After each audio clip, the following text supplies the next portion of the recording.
How the 310 D11T Bulldozer dons its 10-meter combat boots, crane plus tractor plus forklift trinity in action.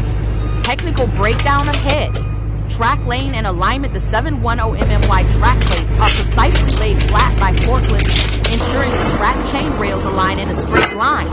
With the CAT D11E's operating weight exceeding 104 tons and a track rounding area of 6.3 square meters, every millimeter of positioning is a battle of mechanics and precision. Giant suspension, the crane lifts the Bulldozer to hover directly above the track. Critical calibration, the idler must align with the track center line within a 510